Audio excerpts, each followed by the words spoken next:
President. The senator from Rhode Island. First, let me thank Senator Klobuchar for organizing us to come to the floor this evening and for her leadership to support our elections.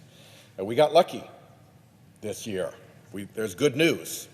Democracy prevailed against the big lie, and most of the state election deniers lost their races. So that's a good news story. Unfortunately, we have a lot of work left to do to safeguard our democracy from the twin threats of dark money, which is a seeping poison, a toxin in our political system, and a runaway Supreme Court that dark money built. Dark money political spending went from under $5 million in 2006, when Senator Klobuchar and I were elected to the Senate, to $1 billion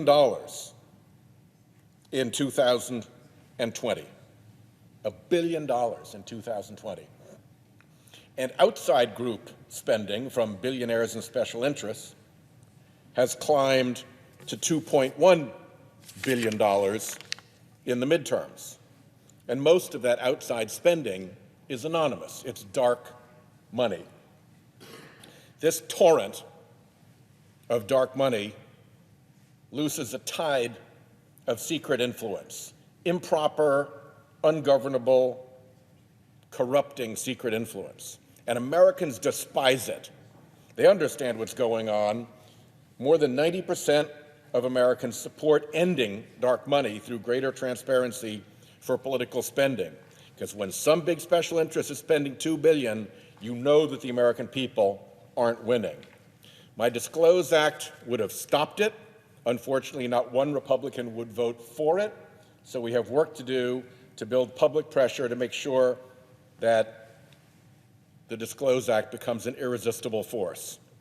When $2 billion comes into one election from big special interests, you can bet on one thing, and that is that the people will not be heard.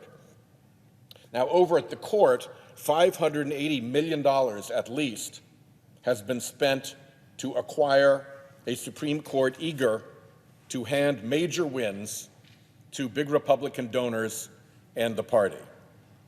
The Campaign Legal Center has described this as perhaps the most anti-democratic court ever. And if you look at their record, you can see why they say that. All the voter suppression, all the partisan gerrymandering, and now, in a case before them called Moore v. Harper, potentially taking on an extreme theory, debunked theory, the independent state legislature theory, which would unleash chaos in American elections by letting partisan state legislatures ignore their state constitutions regarding elections. Well, I filed an amicus brief with Representative Hank Johnson highlighting the individuals and funders behind amicus briefs in that case who pushed that fringe legal theory in their efforts to overturn the 2020 president election, but didn't disclose that to the court. There was a group called the Honest Elections Project that turned up there, which didn't disclose to the court its connections to groups that spent tens of millions of dollars to put those justices on the Supreme Court. That's a conflict of interest. It's potentially a due process violation, and at a minimum, it ought to have been disclosed. The court that dark money built is increasingly a danger to democracy itself. Dark money is dangerous because it's a tale as old as time that secrecy breeds corruption.